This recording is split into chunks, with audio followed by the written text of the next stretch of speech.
Hello friends, welcome to Mantralayam. Jogulamba ఆలంపూర్లో ఒక పెద్ద ఆయన చెప్పాడు మంత్రాలయంలో నిద్ర చేస్తే చాలా మంచిదని. అందుకనే నైట్ బయలుదేరి మంత్రాలయం రావడం జరిగింది. మంత్రాలయం రావడం ఇదే మొదటిసారి. నాకు మంత్రాలయం గురించి ఏమీ తెలియదు. సో మంత్రాలయానికి వచ్చాక పరిస్థితి ఏంటి, మీరు కూడా ఫస్ట్ టైం వస్తున్నట్లయితే ఈ వీడియో చూడండి, మీకు ఉపయోగపడుతుంది. Welcome to our channel. మంత్రాలయంలో రూమ్స్ కాస్ట్ చాలా హెవీ. నేనైతే ఇంత ఇంత ఎక్కువ కాస్ట్ ఎక్కడ చూడలేదు, ఏ దేవస్థానంలో కూడా చూడలేదు. మంత్రాలయం రూమ్స్ అవైలబుల్ గా ఉంటాయి, కానీ మనం వాటిని బుక్ చేసుకోవాలంటే మినిమం 3 రోజుల ముందు నుంచే బుక్ చేసుకోవాలి. అవి కూడా హెవీ రష్ ఉంటాయి. రూమ్స్ ఎలా బుక్ చేసుకోవాలని తర్వాత చెప్తాను. మంత్రాలయంలో మీరు వీకెండ్ వెళ్తున్నట్లయితే రూమ్స్ కాస్ట్ వచ్చేసి 3,000 నాన్ ఏసీ, 3,500 నుంచి ఏసీ రూమ్స్ ఉంటాయి. అవి కూడా ఇద్దరు పర్సన్స్ కి. సో మీరు ఇది దృష్టిలో పెట్టుకోవాలి. అలాగే వీక్ డేస్ లో వెళ్తున్నట్లయితే ఏసీ 1,700, నాన్ ఏసీ 1,500 కాస్ట్ లో ఉంటాయి. ఇక్కడ రూమ్స్ కాస్ట్ చాలా ఎక్కువ. సో మేము ఇక్కడ నేను చూపించాను కదా, ఈ లాడ్జ్ లో అయితే మీకు అతను కేవలం నైట్ వరకు, అంటే మార్నింగ్ 6 వరకు అయితే మేము కొత్త రేట్ మాట్లాడుకొని ఆ రేట్ ప్రకారం ఉన్నాము. అంటే మేము మార్నింగ్ 6కే రూమ్ చెక్అవుట్ చేసాం కాబట్టి మేము ఒక 2,000 ఇచ్చేసి రూమ్ నుంచి వెకేట్ చేసి early morning Raghavendra Swami temple కి వెళ్ళడం జరిగింది. ఉదయం 5 నుంచే భక్తులు వెళ్తూ ఉంటారు, ఎందుకంటే ఉదయం 10 నుంచి భక్తుల రద్దీ ఎక్కువగా ఉంటుంది. కాబట్టి మీరు దాన్ని దృష్టిలో పెట్టుకొని యాజ్ ఎర్లీ పాసిబుల్ మీరు దేవాలయానికి రెడీ అయిపోండి. మీరు రాఘవేంద్ర స్వామి అంటే మంత్రాలయంలో రూమ్స్ బుక్ చేసుకోవాలంటే ఇక్కడ ఎస్ఆర్ఎస్ మఠం మతాన్ని టైప్ చేయండి. అప్పుడు మీకు కిందకు వచ్చినట్టు ఇక్కడ ఎస్ఆర్ఎస్ మతాలు దాని మీద క్లిక్ చేసినట్లయితే మీకు ఇక్కడ ఒక సైట్ ఓపెన్ అవుతుంది. ఇక్కడ చూసారు కదా, ఇక్కడికి వచ్చినట్లయితే ఆన్లైన్ సర్వీస్ లో అడ్వాన్స్ రూమ్ బుకింగ్ ఇది క్లిక్ చేయండి. ఇలా వస్తుంది. ఇలా వచ్చిన తర్వాత మీరు కిందకు వచ్చినట్లయితే ఆన్లైన్ సర్వీసెస్ లో రూమ్ బుకింగ్ ఉంటుంది, ఇది మీద క్లిక్ చేయండి. ఇక్కడ చూసుకోవచ్చు మీరు, నేను ఇక్కడ తెలుగులో కన్వర్ట్ చేస్తున్నాను చూడండి. భక్తులు 30 రోజుల ముందుగానే మరియు కనీసం 3 రోజుల ముందుగానే గదులను బుక్ చేసుకోవచ్చు. ఒకవేళ ఇక్కడ చూసుకోవచ్చు, ఇవాళ డేట్ వచ్చేసి 25వ తారీఖు. మీకు 25వ తారీఖు రూమ్ కావాలంటే మీరు బుక్ చేసుకోలేరు. మీరు 3 రోజుల ముందు అంటే 28వ తారీఖు మాత్రమే మీరు రూమ్ బుక్ చేసుకోగలుగుతారు. అంటే మీరు ఎప్పుడైనా సరే రూమ్ కావాలంటే 3 రోజులు ముందుగానే ఈ వెబ్సైట్కి వెళ్ళి మీరు రూమ్ ట్రై చేయవచ్చు. ఇక్కడ చూడండి ఒకసారి, నేను ప్రొసీడ్ కొడుతున్నాను. ఇక్కడ చూడండి, ఇవాళ 25వ తారీఖు కదా, మనకి 28 నుంచి మాత్రమే అవైలబుల్గా ఉన్నాయి. అంటే మీరు ఒకవేళ బుక్ చేసుకోవాలంటే 3 రోజుల ముందు నుంచే మీరు ట్రై చేసుకోవాలి. ఫర్ ఎగ్జాంపుల్ చూడండి, నేను ఫ్రైడే ఓపెన్ చేస్తున్నాను. ఇక్కడ చూడండి, ఫర్ ఎగ్జాంపుల్ నేను మార్నింగ్ 7 AM వెళ్ళాలనుకుంటున్నాను. Check in at Friday 7 AM and checkout at 7 AM Saturday పెట్టాను, అంటే ఒక రోజు పెట్టాను. చూడండి ఇక్కడ ఆన్లైన్ బుకింగ్ కూడా 300. ఇక్కడ చూడండి, rooms full rooms full rooms full rooms full rooms full rooms full rooms full rooms full. చూసారు కదా, అన్ని రూమ్స్ ఫుల్. మంత్రాలయానికి తిరుపతి కొనంత డిమాండ్ ఉంటుంది కాబట్టి మీరు మినిమం 1 మంత్ బిఫోర్ నుంచే ట్రై చేయాల్సి ఉంటుంది. మేము 3 డేస్ ముందు వెళ్తామంటే అస్సలు కుదరదు, చాలా రష్ ఉంటుంది. దాన్ని గుర్తుపెట్టుకోండి. ఈ వెబ్సైట్ని అయితే మర్చిపోవద్దు. ఎస్ఆర్ఎస్ మాత అని గూగుల్లో టైప్ చేయండి, మీకు వెబ్సైట్ వస్తుంది. దాంట్లోకి వెళ్ళి మీరు రూమ్స్ బుక్ చేసుకోండి. ఒకవేళ మీరు మంత్రాలయం వెళ్ళిన తర్వాత రూమ్ బుకింగ్ చేసుకోవాలంటే మీకు రాఘవేంద్ర సర్కిల్ నుంచి రైట్ సైడ్ లో మీకు సిఆర్ఓ ఆఫీస్ ఉంటుంది, అక్కడికి వెళ్ళి రూమ్స్ ట్రై చేయవచ్చు. కానీ దొరకడం అయితే చాలా కష్టం. ఇక మంత్రాలయం చూడడానికి ఎలా ఉంది? మంత్రాలయం చూడడానికి అయితే అదిరిపోయింది. నాకైతే తిరుపతి గుర్తొచ్చింది. ఇక్కడ సేమ్ రూమ్ బుకింగ్ కోసం సిఆర్ఓ ఆఫీస్, అలాగే ఈ వీధులు చూస్తుంటే కూడా నాకు తిరుపతి గుర్తొచ్చింది. ఇక రాఘవేంద్ర స్వామి గుడిలోకి ఎంటర్ అయ్యేటప్పుడు అంటే ఒక పెద్ద ఆర్చ్ వస్తుంది, అక్కడ నుంచి మొత్తం పెద్ద విశాలమైన ప్లేస్ ఉంటుంది. ఆ విశాలమైన ప్లేస్ లో శ్రీ మహావిష్ణువుకు సంబంధించినటువంటి కథలతోటి శిల్పాలు ఉంటాయి. అవన్నీ చూడడానికి చాలా సూపర్ గా అనిపిస్తాయి. అలాగే రాఘవేంద్ర స్వామి టెంపుల్ అయితే ఏదైతే ఎంట్రన్స్ ఉంటుందో అది కూడా చూడడానికి చాలా పెద్దగా ఉంటుంది, అలాగే సూపర్ గా అనిపిస్తుంది. ఇంకా ఈ ఆలయంలోకి మన మొబైల్ కూడా అలౌ చేస్తారు, కాకపోతే మనం సైలెంట్ మోడ్ లో పెట్టుకోవాలి. తర్వాత ఈ రాఘవేంద్ర స్వామి మఠంతో పాటు మనం ఏమేమి చూడవచ్చు? మఠం అంటే రాఘవేంద్ర స్వామి జీవ సమాధైన స్థలం ఉంటుంది. దాన్ని చూసిన తర్వాత మీరు బయటకు వస్తే మీకు ఒక మ్యూజియం ఉంటుంది, దాన్ని కూడా చూడొచ్చు. ఈ మ్యూజియంలో మీకు స్వామివారు అంటే శ్రీనివాసుడు అంటే వెంకటేశ్వర స్వామి లేదా శ్రీ మహావిష్ణువుకు సంబంధించినటువంటి అన్ని అసలు మొత్తం డీప్ గా ఉంటుంది. వీటిని కూడా మీరు చెక్ చేయవచ్చు. అలాగే రాఘవేంద్ర స్వామికి సంబంధించిన చరిత్ర సంబంధించిన ఫొటోస్ కూడా ఉంటాయి, ఇవి కూడా మీరు చూడొచ్చు. అలాగే మీరు ఆలయంలోకి ఎంటర్ అయ్యేటప్పుడు మీ లెఫ్ట్ సైడ్ లో మీకు చెప్పులు పెట్టుకునే ఒక ప్లేస్ ఉంటుంది. అలాగే రైట్ సైడ్ లో మీకు మంచాలమ్మ తల్లి గుడి కూడా ఉంటుంది. అది కూడా ఈ వీడియోలో చూపిస్తాను.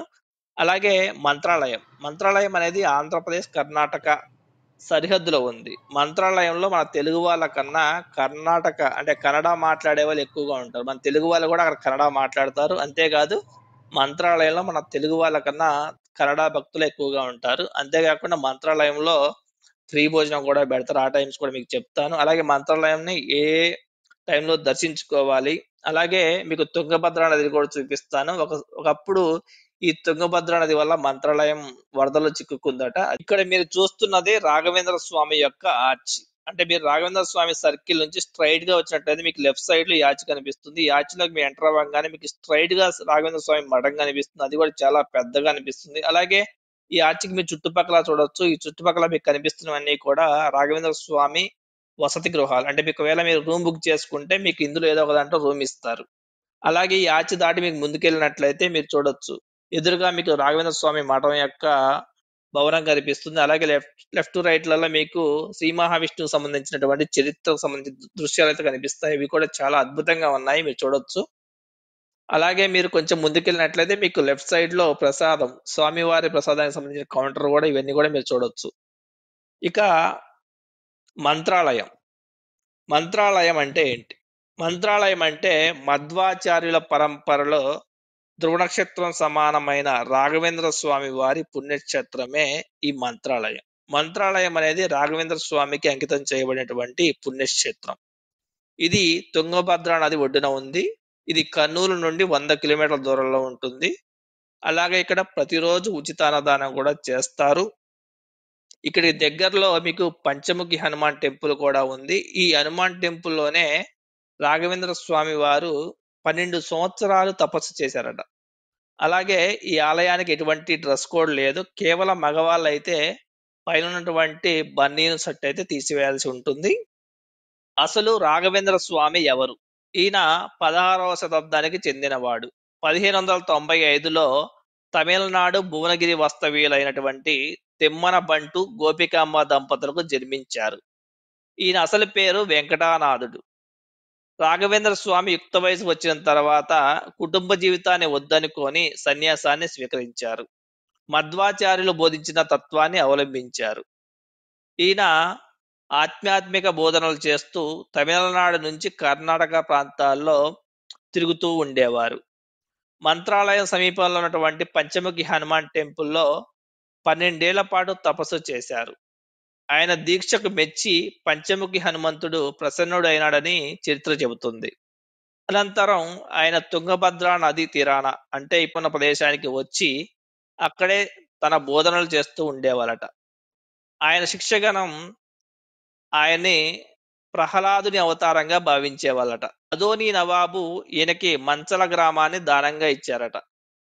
మాధవరం దగ్గరున్న కొండశిలకు వెళ్లి రాఘవేంద్ర స్వామి అక్కడ రాయితోనే తనకు బృందావనం ఏర్పాటు చేయాలని చెప్పారట. రాఘవేంద్ర స్వామి వారు చెప్పింది మామూలు రాయి కాదు.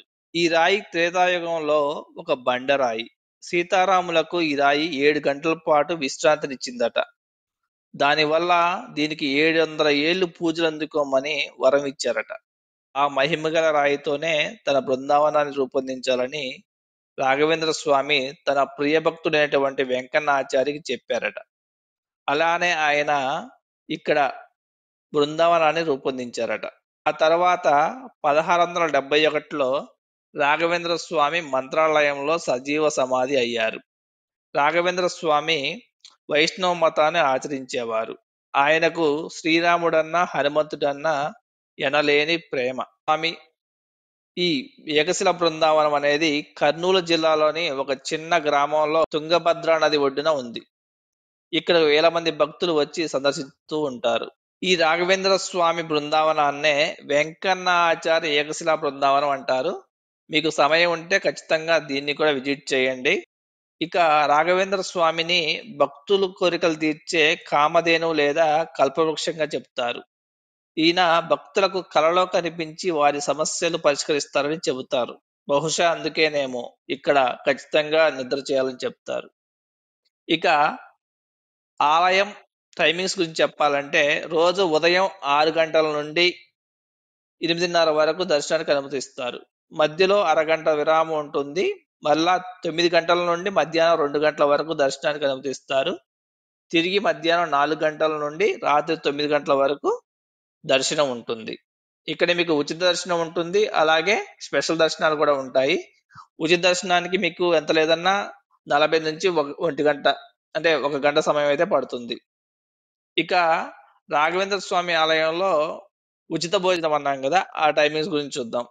ఉచిత భోజనానికి ఉదయం 11:30 నుంచి మధ్యాహ్నం 2 గంటల వరకు, మరలా రాత్రి 7:30 నుండి 9 గంటల వరకు ఇక్కడ భోజనం పెడతారు. మేమైతే రాత్రి భోజనం చేసాము. రాత్రి భోజనంలో మాకు గుమ్మడికాయ చారు మరియు మజ్జిగన్నం లాంటిది పెట్టారు.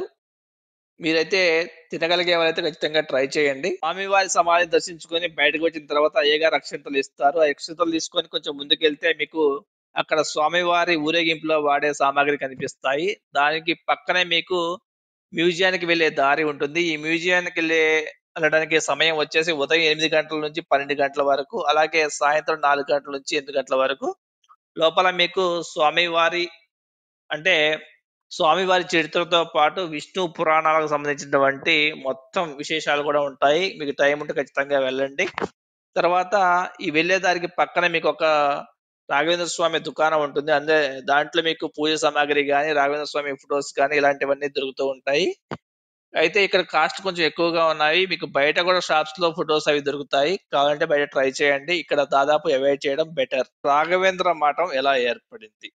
రాఘవేంద్ర మఠం జగద్గురు శ్రీ మధ్వాచార్యుల నుండి విభూదేంద్ర తీర్థ ద్వారా ఉద్భవించింది. రాఘవేంద్ర మఠాన్ని 15వ శతాబ్దంలో కుంభకోణంలో విభూదేంద్ర తీర్థ స్థాపించారు. ఇంతకు ముందు ఈ మఠాన్ని కుంభకోణ మఠం లేదా దక్షిణాది మఠం అనేవారు. తర్వాత ఈ మఠం కుంభకోణం మఠం శిష్యుడు వారసుడైనటువంటి సుధీంద్ర తీర్థచే విజయేంద్ర తీర్థ, అలాగే విజయేంద్ర మఠంగా ప్రసిద్ధి చెందింది. సుధీంద్ర తీర్థ తర్వాత అతని శిష్యుడైనటువంటి రాఘవేంద్ర స్వామి ఈ ఆలయానికి మఠాధిపతిగా మారారు. ఆ తర్వాత ఈ మఠానికి రాఘవేంద్ర మఠం అని పేరు పెట్టారు. అయితే శ్రీ రాఘవేంద్ర స్వామి మఠం యొక్క గురు పరంపర మనం చూసుకున్నట్లయితే మొదటి వారు శ్రీ మధ్వాచార్యులు, 11వ వాళ్ళు శ్రీ విభూదేంద్ర తీర్థ వాళ్ళు, ఇక రాఘవేంద్ర స్వామి వచ్చి 17వ అతను. మొత్తం ఇప్పటికీ 40 మంది పీఠాధిపతులు ఉన్నారు. ప్రస్తుతం శ్రీ సుబుధేంద్ర తీర్థ పీఠాధిపతిగా కొనసాగుతున్నారు. రాఘవేంద్ర స్వామి గురించి తెలుసుకునేటప్పుడు మనం మరొక విషయం తెలియాలి. అదే రాఘవేంద్ర స్వామికి పెళ్ళయిందా అని. రాఘవేంద్ర స్వామికి పెళ్ళయింది. ఆమె భార్య పేరు సరస్వతీబాయి. పెళ్ళైన సంవత్సరంలోనే వీరికి ఒక కొడుకు పుట్టాడు. అతని పేరు లక్ష్మీనారాయణాచార్య. తర్వాత ఆయనకు ఈ దైవిక సిద్ధాంతాల పైన ఆసక్తి పెరగడంతో కుటుంబాన్ని వదిలేసి, అంటే సంసార జీవితాన్ని వదిలేసి తర్వాత తన జీవితాన్ని సంపూర్తిగా అటువైపుగా మళ్లించారు. ఈయన చనిపోతున్నప్పుడు, అంటే ఆయన జీవ సమాధి అవుతున్నప్పుడు తన శిష్యులకు రాబోయే 800 సంవత్సరాలు జీవించే ఉంటారని చెప్పి జీవ సమాధిలోకి వెళ్ళారట. అలాగే ఈ రాఘవేంద్ర స్వామి ఆలయానికి మీకు రైట్ సైడ్ లో మంచాలమ్మ ఆలయం ఉంటుంది. ఈమె మంత్రాలయం యొక్క గ్రామదేవతగా చెప్పబడుతుంది. మంచాలమ్మను రాఘవేంద్ర స్వామి వారు ప్రతిరోజు పూజించేవారట. అలాగే రాఘవేంద్ర స్వామి తన సమాధిని సందర్శించడానికంటే ముందుగా మంచాలమ్మ అనుగ్రహాన్ని పొందాలని కూడా చెప్పారట. అందుకనే మీరు రాఘవేంద్ర స్వామిని దర్శించుకోవడానికి ముందుగా మంచాలమ్మ ఆలయాన్ని సందర్శించండి. ఇక రాఘవేంద్ర స్వామి ఆలయంలో ప్రత్యేక ప్రసాదం. ఈ ప్రసాదాన్ని అందరూ పరిమళ ప్రసాదం అంటారు. ఇది 30 రూపాయలకి 4 ముక్కలుగా ఇస్తారు. 900. అలాగే 2009 అక్టోబర్ 2వ తారీఖున తుంగభద్ర నది ఉప్పొంగి రావడంతో మంత్రాలయ దేవస్థానంతో పాటు పట్టణం అంతా కూడా నీట మునిగిందట. అప్పుడు వేలాది మంది భక్తులు, దర్శనానికి వచ్చిన భక్తులు కూడా చాలా ఇబ్బంది పడ్డారు. ఇక మంత్రాలయ సమీపంలో మనం ఏమేం చూడవచ్చు? మంత్రాలయం సమీపంలో మీకు 30 నుంచి 40 నిమిషాల డిస్టెన్స్ లో కర్ణాటక సరిహద్దులోని పంచముఖ ఆంజనేయ స్వామి యొక్క ఆలయం ఉంది. ఈ ఆలయంలోనే రాఘవేంద్ర స్వామి 12 సంవత్సరాలు తపస్సు చేసి పంచముఖ ఆంజనేయ స్వామిని కళ్ళారా చూశారట. అలాగే దగ్గరలోనే మనకు పాతూరు అని ఉంటుంది. అక్కడ రాఘవేంద్ర స్వామి మొదట ఈ గ్రామానికి వచ్చి వెంకటేశ్వర స్వామి ఆలయాన్ని ఏర్పాటు చేశారట. అంతేకాకుండా ఈ ఆలయంలోని విగ్రహాన్ని స్వయంగా రాఘవేంద్ర స్వామి చెక్కారని కూడా చెప్తారు. అలాగే మూడవది ఏకశిలా బృందావనం. మేము దీని గురించి ఆల్రెడీ చెప్పుకున్నాం. అలాగే ముందు ముందు ఈ వీడియోలో మీరు మంచాలమ్మ ఆలయాన్ని, అలాగే తుంగభద్ర నది ప్రస్తుతం ఎలా ఉంది అంటే, తుంగభద్ర నది ఆంధ్రప్రదేశ్ను కర్ణాటక వేరు చేస్తుంది. దాని పరిస్థితి ఎలా ఉందో కూడా మీరు ఇక్కడ చూడవచ్చు. వీడియో నచ్చినట్లయితే లైక్ చేయండి, షేర్ చేయండి. మీకు ఇన్ఫర్మేటివ్ అనిపిస్తే తప్పకుండా మన ఛానల్ సబ్స్క్రైబ్ చేసి సపోర్ట్ చేయండి. Thank you.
రాఘవేంద్ర స్వామికి గురువారం ప్రత్యేకమైనది.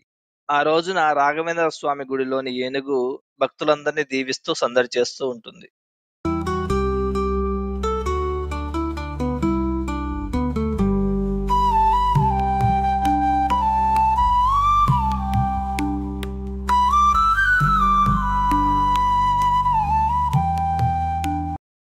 Please like, share and subscribe.